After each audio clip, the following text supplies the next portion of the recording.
Akofena who quite the lawyers who can some sati suffer for contempt. Adwa should be cited for contempt for undermining the integrity of the court. And what Akofena has every right. So wetin na kasa ba bia every papa see you say no nkutu fu mra na fu on down kama ntutu nsa Akofena sa wo tumi biem emem so on so say eye for because Kantanka ye concept e be me say we really dey adwuma Akofena has every right so be say aye ye fu no asakwa yi obetu mu obetu sa Akofena me ntu papa nfunu ansa na beba eseko ko Josafo anim. The star of Africa, yeah, who for him? Saba pay, yeah, respect when you pay the man. A pala for crano or crano, or Namako, who not said there be iron. So a pala is a blue, there you crano, a man's in we. Okay, you are just of a coming in. Sir, I dress a for one for the Kantanka. A can or hospital bed, no, so we answer you for video. On for a penal Samaria, may go, no seminar, some maybe as a be a mayor, what was a conference. Then said a woman changing Sabanabo. Send me who I am, seeing me. I don't know by you. Go. I won't find some good like over Mamma, do I want to say, or pursue a dick and bishop, Ponya, ye. Any man was seeing no at the Katash. At least you respect. Politicians, some of the politicians no more. You are too arrogant. Sanchez, someone, may your MP, may your MC, may your position already. You must respect the law and respect the customs.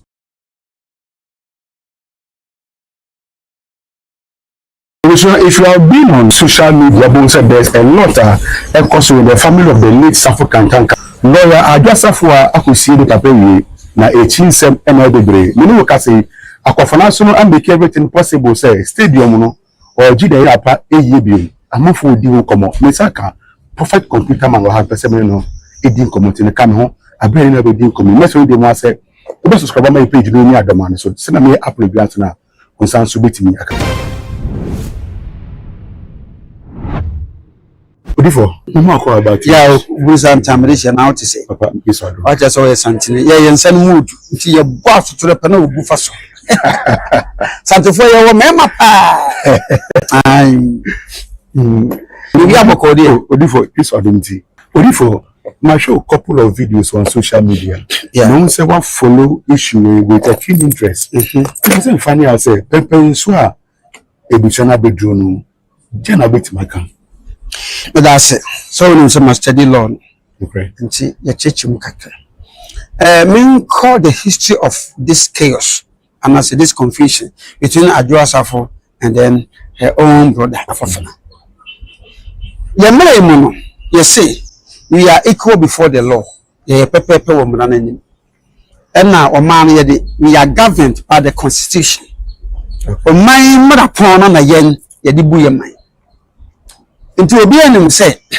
There was misunderstanding between Akofena and his sister, Adwa Safo. And police intervened. I think some people were even apprehended and even were detained. Following court na my bail. Then he pantias. Be na yede ma Akofena no chese. Akofena no one vie. Oya na de. Nti kwa business kwa is a self defense. Though to be me em penisa nso em se ho no court a omodi ho asem. Emma nyina two parties no both lawyers from two parties no echo high court registry and register ho emma omokai the estate or the will emma Safo Kantanka apostle emeritus would city who say so we are Akofena enna enye na yi this Akofena enye the body and everything belongs to Akofena to the will na omay mo yare mama ye me yase one will mean madam no ya no person de learning pikin for no so ade ye ma kwai so nim de ma timi ye nipa nke nipa pepere ho ase ye mo mukra no yese so wo person nipa bua bu nipa nyina respect all manner of persons to be bu them ni so eketwa so what say sa na himana nka Kakope, the way I say, I draw suffer. Mentima was ever. Akofena, the rightful processes. You want to quote his lawyers. I will say lawyer now, or young man of Fernando, or no so and a lawyer for Christo Asafo. A year mission. Omokoko. Your man say, so will be pursued Sisu now, will be per se, where you are dividend tears, I'll now court to the washer at your friend injunction. And to almost call for S party. Now, injunction will move to your S party and they're on notice. S party near say, well, I was so the no court to court. And I'm a raging training, and I'm a raging training. I dare be say, a media will be Jeffrey Minson. And obey me proud, dear be home. Nippon was saying to move for was share and to say any panos. Many pan unyaya. It is another, oh, yeah, would not pay court to know. I presume my pepper pa. No, mamma. That injunction, you know. Now, I could pay bailiff account. Now, now, the nearest police station, which may to be a account. I'm the and I bailiff from the car. But I want to sacra between the ways of 7. Over to me at Freddy Panel phones, what I just say, with the injunction at also. And I bet me a man was up, so I take a blue pages away. And now say, what papa will be another question. And say, no boy, who's up? What to take it. What you should have for social media watching. And no, on the one other because. Anyhow, on notice is say, well, I have a alcohol. Now I call for Fally BBS and he passed me saying, working blah blah blah blah. Until there's a what Fally and notice no, and your benefit as also ever pay. And there's a man craft and I call share any patron and some who was at the junction to say, you pass also back court ho, or no be on a baba court on Buffalo. Until also bet my say, no, I didn't training in a court. Or say, I'm not the promise, but you say when you were shedding free so. And I say, move forward, I don't see you in answer. And I say, move power shedding. Oh, difference, and we on notice and obey me and interrogate to make say, oh, back. I be yano. Into one, Akofena call for S party. Into any more or the cop. I don't buy. Every say more now, so social media, my in 10 days. And my address of four. A committee on Kaka. I'm a committee to see with Sam say. The injunction at all, so you know by ye. Was I to Tamaye? There's a honor at the committee. Na scientific no before or the kind of design common. And I did see and son injunction. And injunction, but so I just granted there be one guarantee. Okay. Various platforms of social media. One was I say an injunction about the so bad day was media no man say, a new chum. Okay. It is a bassam. Now, wow. Often says Senka, Akofena share your softness or more in Yanua. Never so more than Yanua. The Akofena to me some boss court to be. I can't the court to say, court. And I hear a judge and I Jim Training and I Timwafo. Yet they were said, but 2 departments so. Oh, my crater. I already pana you know. It is Mama is service by subsidiary. It is subscription. The conscious of say, Mama Yanko. Na mama ye tumi na ye mfa krata no nkota baby a wodi agroko baby a me yin sikini metwefro baby a wodi agroko baby a wota atena baby a wono nsa baby a wodidie anani fi what you say nti je say service no betime no e be serve no e kan say sabe pepe ba odifo me that's a power in Chimo de Maye. Me say funny also do you have any personal issue with Adjusafo because maybe the previous in same year what happened many also many Adjusafo problem many adu any problem many adu wa me say opese wode MP ship a okonya aye any mra wo sua no e de katashi at we should respect the rule of law but say oluma unu say emra no tama injunction ba here ne obi enim say injunction ka beba ama ya boka na nyine wi a ne wonso mo bia na mo ye enti na mafo che say how are injunction ba here no was she was not aware what he say ama na injunction it need to be fair no and at least and cause come to me explain say e ka na aba no say no be ye no papa mama chiru we are talking about law here.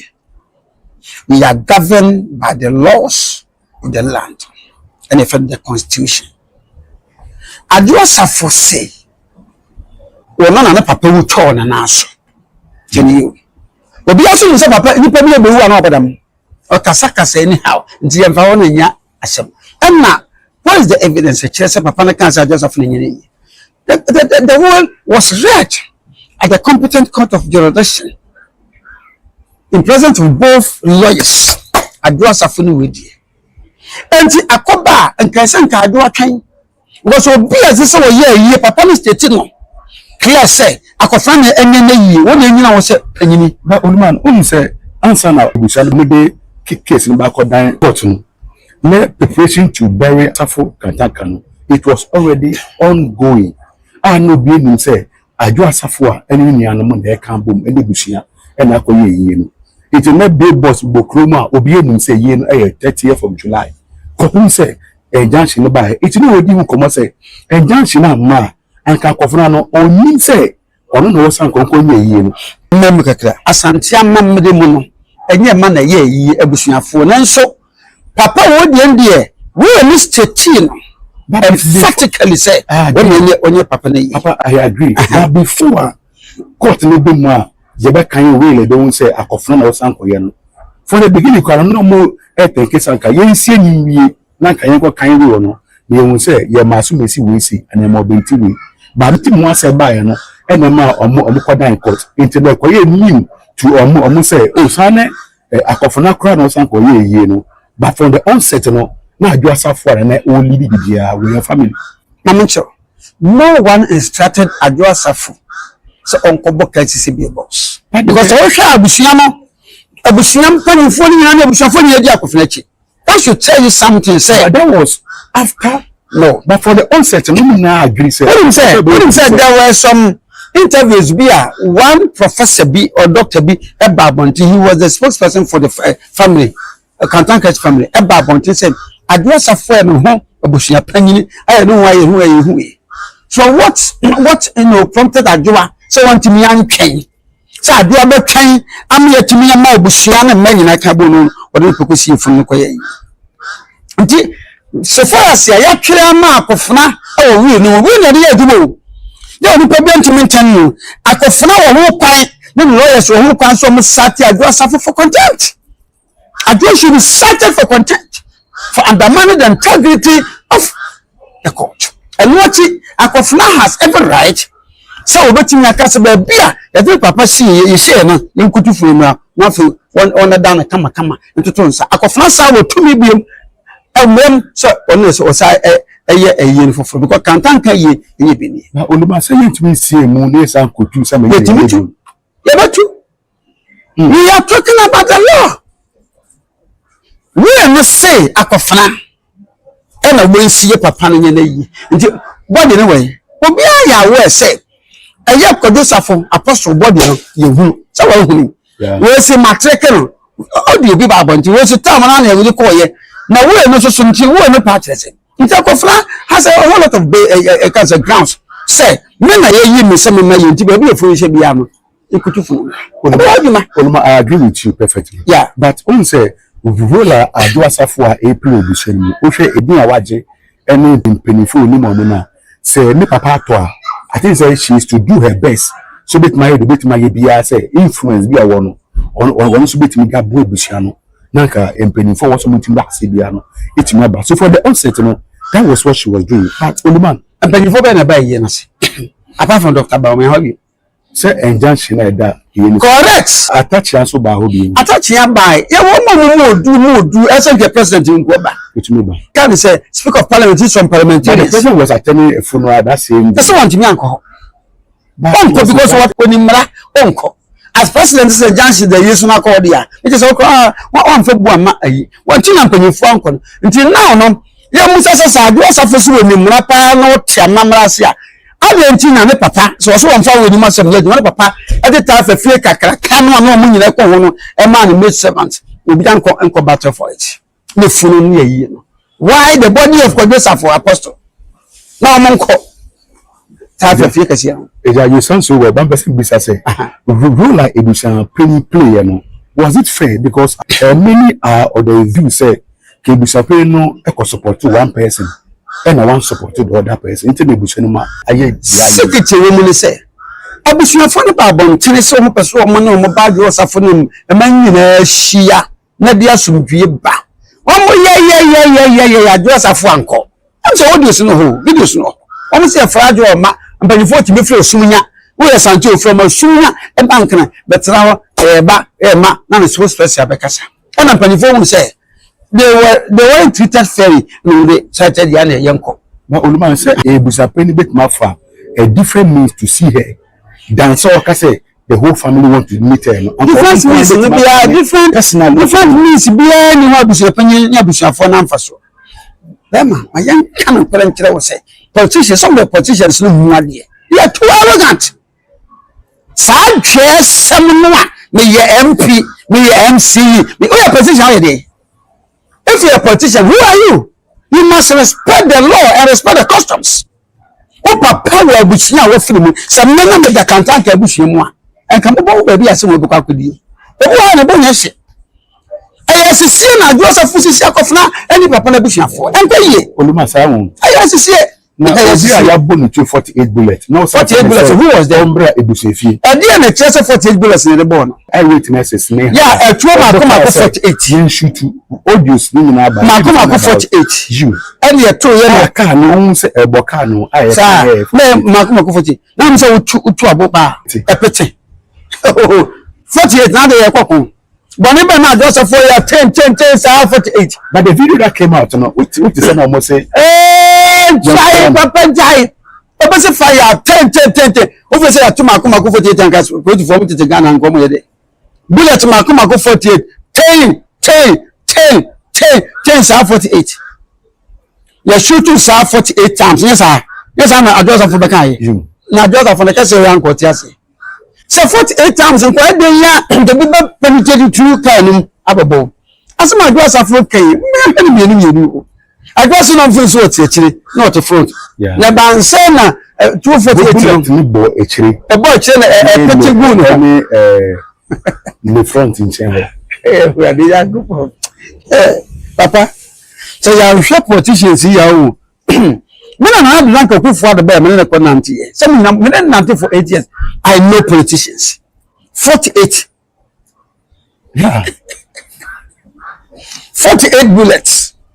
And now 48 shots you turn us 48 and that's a bullet. Okay, on the car no we say bullet back 48 and I pierce it through car body.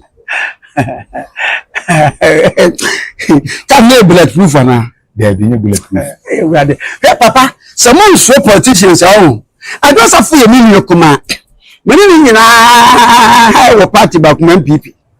You. Bibi na betime ni every MPP mako party bi mu.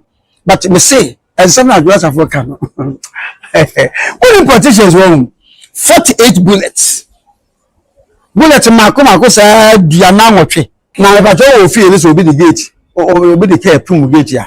Over there. But Oluma, according to Ajasafu, I just say we be saying you. The one so ya true no. I'm say omo to gate no e dey control the ho. E no mo allergy say or the mechanic be boom. One na wo. And man here can who was there? Yeah, just you gate in feel. Unti Oluma, with regards to sa incident we see here no. Na mo san friend say ombra no busafo ni see here. Or say Sir Joseph a lawyer. E safe man. Sir Joseph is a lawyer by profession. It is obi ya ade na say won ti asia. What are you supposed to do? Won kon kwaje janche meto. No, so when you say na bibi sa kwa ko. When you say na o kwa, we say bibi sa ko so. Ahinsie na se fo no kon akọ o kwa de, o fo bi nkan. Say the junior brother feel no. The junior brother won in tem to say. No, the junior brother in tem to say. By then they were okay. We was to be Akofena chia Joseph for yen say. Ah. Papa, let's say. Where no see you know.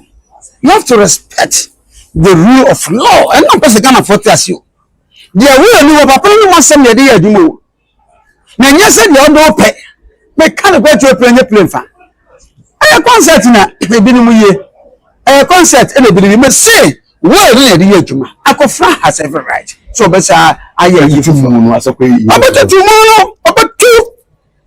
Oluman. Ah. Sa Akofena me ntu papa infunu. Ansa na dema eseko ko Joseph anim. The star of Africa, ya huru funanim. Saba pay yeah, respect when you pay the man. But say Lumba so no, it will who live for anymore. Lumba the any Lumba wanya well. Lumba ya well and we see and see.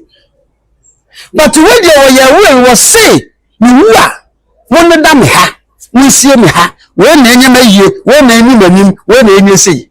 A took of fun to say, baby, I don't see what is wrong with you. But Oluman Patrol, medium, I'm still funny. I'll say, we will not come better with me kind will. Is it after the burial and before burial? Well, no, we coming at top. Every year, time be a bush your phone. I ready. Let me hear. Yeah, I can afford this 40 days. But I'm not sir, you coming at top. Yeah, so far as I bear so what you bet me tie. No, you are the Biawaka where we are. You are the probate. Probate, you go to high court. Certificate to high court to the master. Who am I ready? You know, when the sister pay say, I feel a project. Probate in your mind. It is in your mind.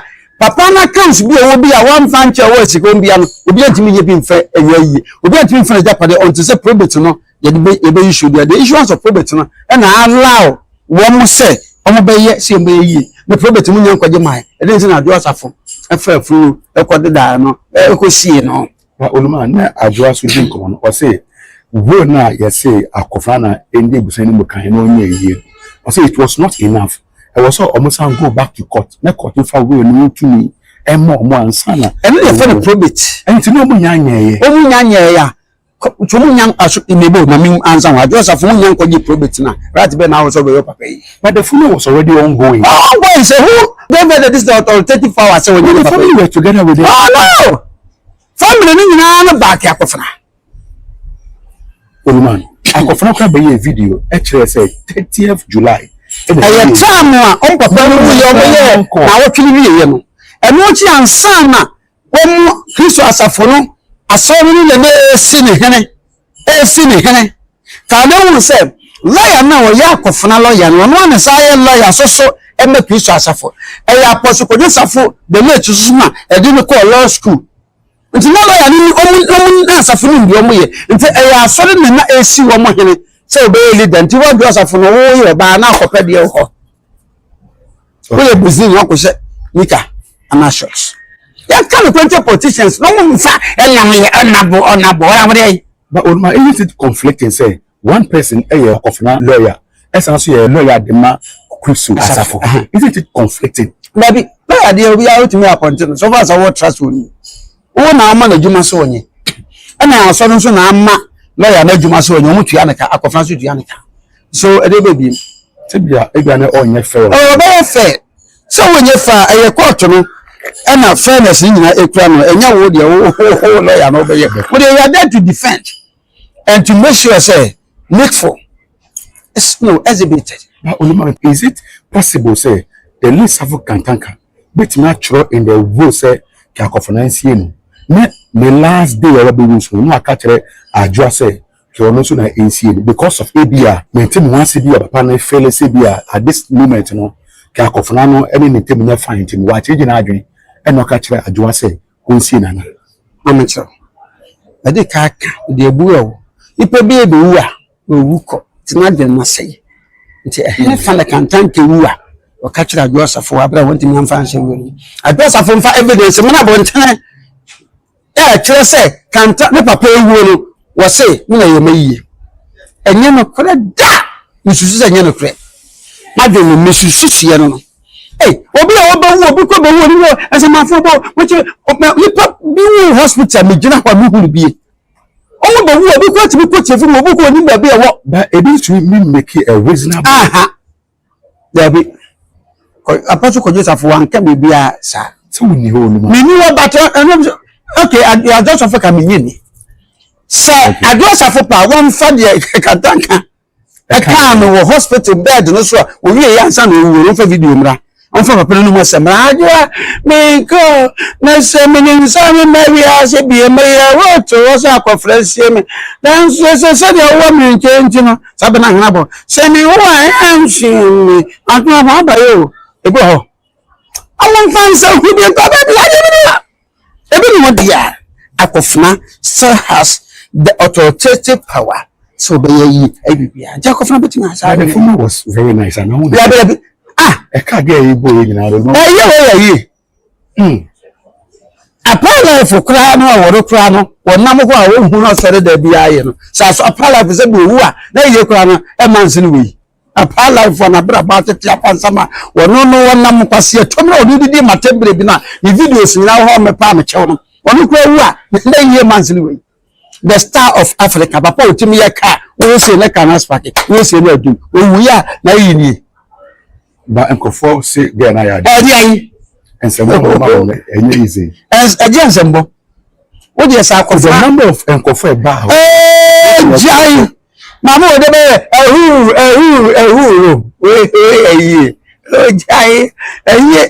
Papa say you would you're gonna come on some other everybody 50 Ghana, 10 cities, 20 cities.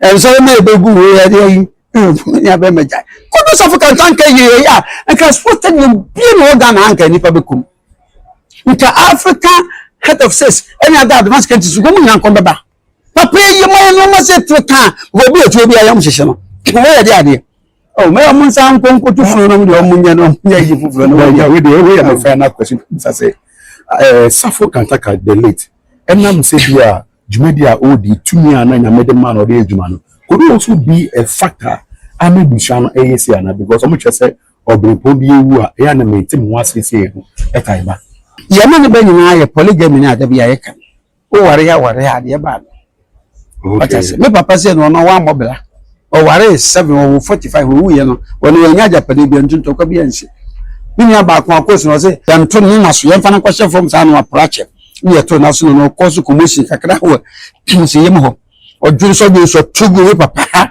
enna no sinyina okay because we no wo won hweba papa wa bobra mesi sadro safu bi ni mo a se nko be challenge we bibia o man challenge Akofena de na papa so si na mo challenge taifa e fi takaka pa no bi e da so si no mo kuno papa say me mate servant on him famo nti o say na o ka mate for they say the only say ben na bia unni wo ba no ko sa made funi go waro mo ko su benya japade fie ndi so because mbeko to fu ndi ko bi sa na so mu he na mo yo ati sa adu asafu ye lawyer de a won challenge sa we no so be challenge Akofena de ne de a won ko challenge sa tafa eyiri japade sika wo de kakaka nyina wo de amma wo mu no won tinya challenge papa de fu na be challenge Akofena onye leader na be challenge wa bra tafa fie kakaka siko efie nye izo kana ni pase na obi so mu zo fie no ni pase na obi ye de no mama mfo kwa wotini challenge say me kokota